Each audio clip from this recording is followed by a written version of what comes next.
Hi, good morning. This is a reflection on lesson 353 in A Course in Miracles, and it says, "My eyes, my tongue, my hands, my feet today have but one purpose, to be given Christ to use to bless the world with miracles."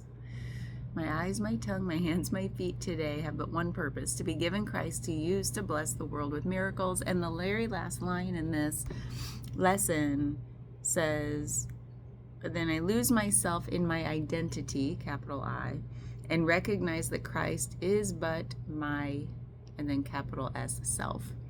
And one thing that I thought of that I didn't think was part of the reflection or what I thought about during this reflection time is that I think about the Bible and other religious texts as a collection of metaphors.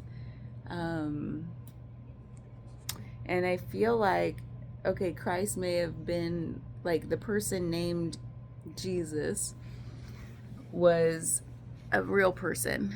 And I don't doubt that. I mean, who am I to know whether those are just fictional accounts, or if it's trying to live it like journal style. Here's what happened when this guy named Jesus was around, and it was real, like a real person. I don't know, it was thousands of years ago. So I'm just gonna assume he was a real guy. And that his name was Jesus of Nazareth, I guess. I don't know. I don't know the Bible, so I shouldn't even pretend.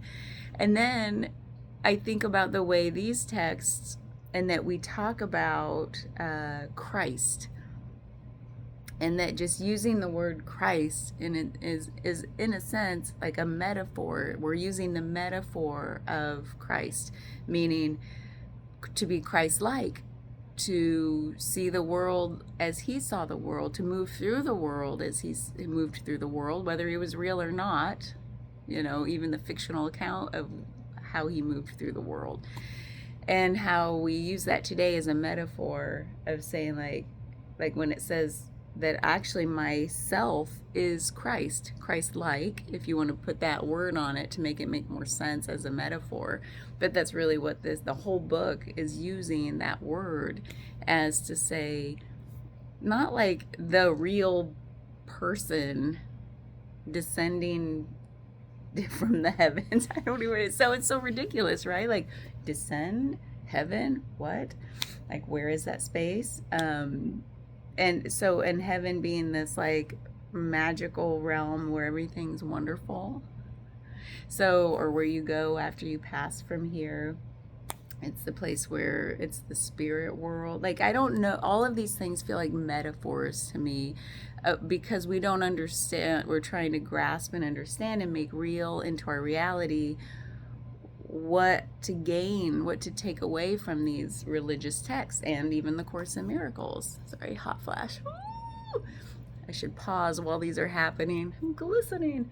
So what I thought about that is like, what's it mean? Christ is my capital S self. When I think of the way these books use the word capital S self, or any type of spiritual, teaching uses the capital S, it's like our higher self, our spiritual self, our self that is pure, our self that is untainted by anything we do in this life or anything that happens to us in this life, any experience, any thought. It's just the pure capital S self that we experience, which feels like what some people call consciousness. What feels like that experience of being, to experience of having a perspective in the world, and versus being a rock. Like, what's it like to be a rock? There's as far as we understand, there's not an experience of being a rock. There's an experience of being a human. There's an experience of being this human. And oh God, this is taking me on weird places or on tangents, but this to identify with this Christ thing feels like a metaphor, to be like, well, if Christ is my capital S self, my purity, my true essence, that just means to me that it's like to be Christ-like is he must have been like embodied the purest form. Like his purity was manifest in his physical form, in his physical reality. There was no disalignment. It was pure, it was 100% aligned. Like there was spirit Jesus and physical Jesus, and they were the same.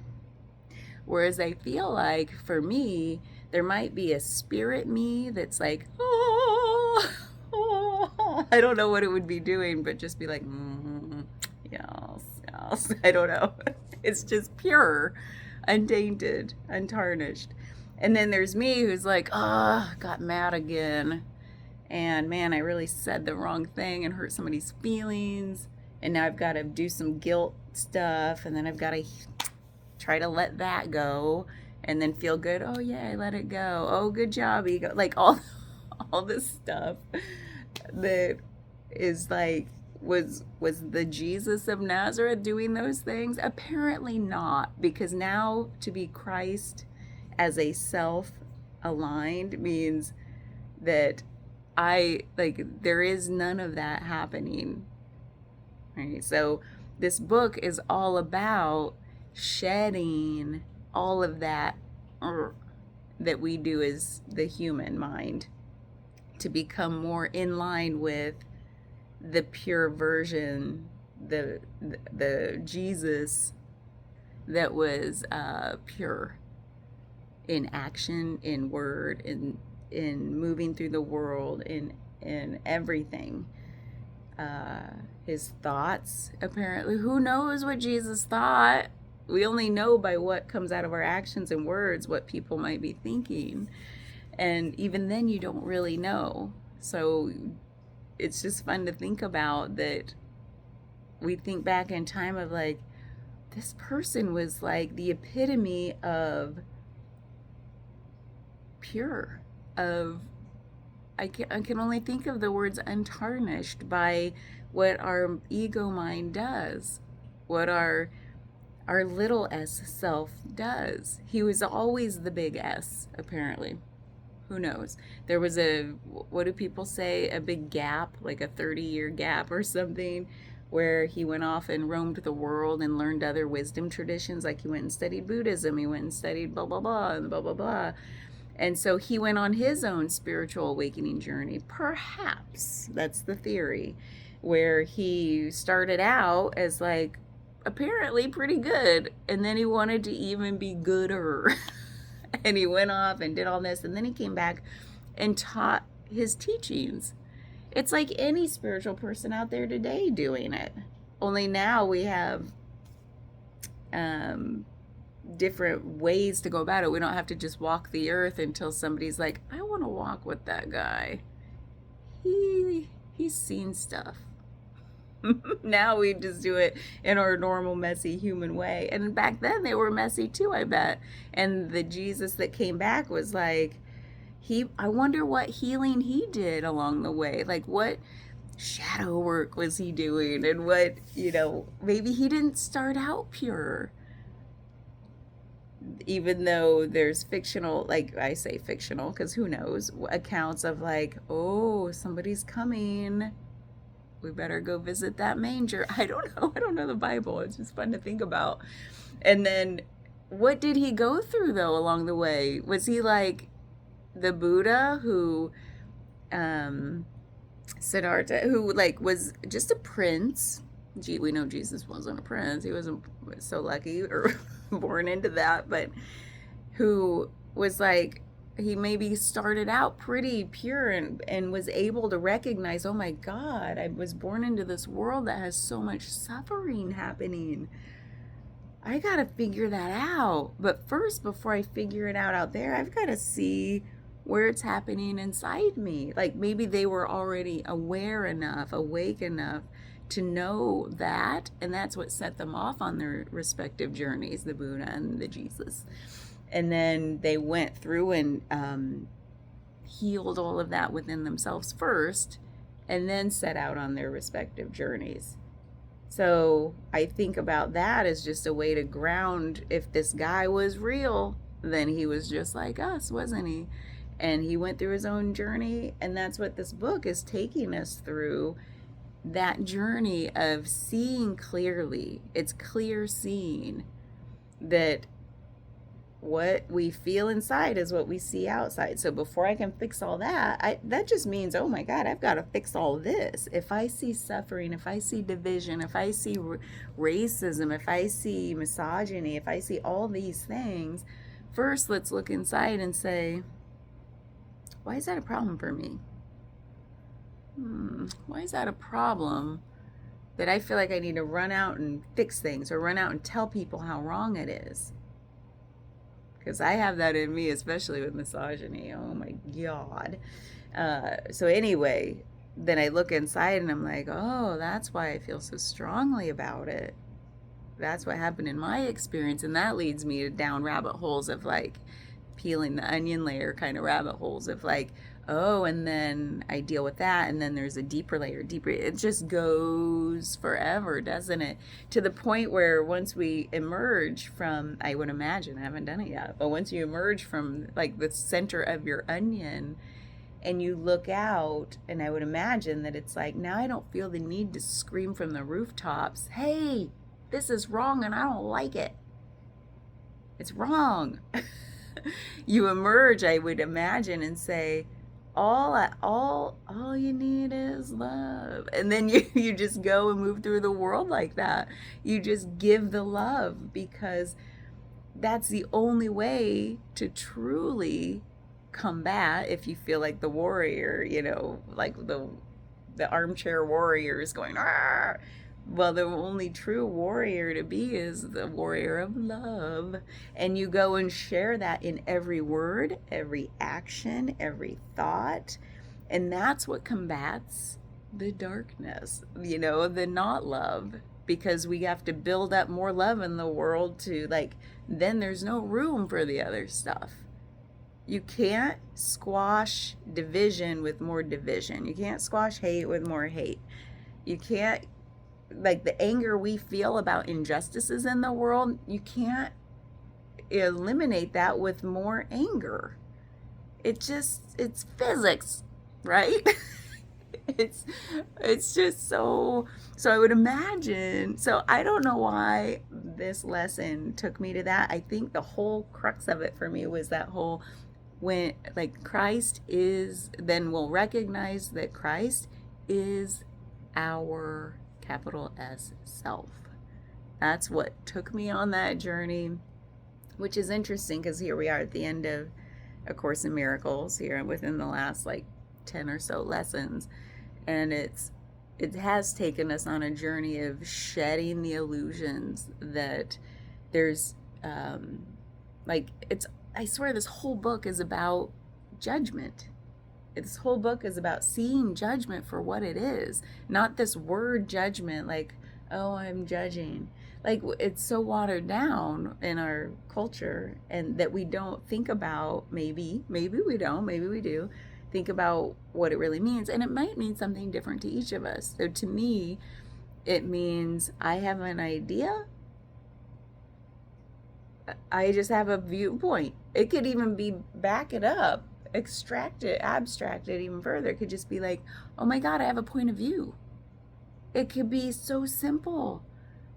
Good. It doesn't have an element of good or bad. It's just, I have a point of view. That's truly what judgment is. I'm judging something to be good. I'm judging something to be bad. Either way, I have a point of view. And so it's like, the only point of view I think I want from this point out is probably like a question. What can love do here? I don't even need the question, really, right? I could just be like, here, have some love. Catch it. Or let it drop if you don't want it right now. It's just like, well, because I still feel like love is the only thing that leads us to our own peace. peace being, I feel like, the ultimate settling of any division, of anything. It's just things can be just, it's acceptance for things to be just as they are. So, okay, I gotta stop talking. I really liked this lesson because it helps. I think I like to ground things in like logic or physical reality, like to align inner outer, so that it's not just woo woo. And I was just thinking of the words woo woo just this morning about, I'm like, what is even woo woo? Why? How do we use that word? Why? What? Because I find myself using it, and I find myself using it when I want to convey the things we just say without having lived the physicality of it, the experience. It doesn't have to be physical as in tangible, but we haven't experienced it. But we'll say things like, are your chakras aligned? Things like that. And it's like, what's that mean? What does it mean? Aligned with what? Are they just crooked? Are your chakras balanced with what? Like against each other, with the universe, like what? And so I try to like let's really try to words have power, they have vibration, they have energy, right? They connect people to ideas, or they try to. So I think words are if we're going to choose to use words, like I said, we could just be Buddha and Jesus on the mountaintop going, no words at all. But if we're going to use words, I feel like for me, this is where I've come to, like, really through the book, actually doing this, is trying to find words and being really trying and failing to find words to drop into the experience of the thing, because there's so much spiritual woo, and like even astrology, it's like, Mercury's in retrograde, don't watch out for miscommunication, don't sign any contracts. And like, have I ever felt it? Then I'd have to first try to understand when Mercury's in retrograde, and then pay close attention to what's happening. And then there's the whole observer effect of quantum mechanics. Like, what? Because I'm observing it, now I can see, it's happening. Versus like, I'm not observing it, it's not in my experience. So anyway, dang, son, I gotta go.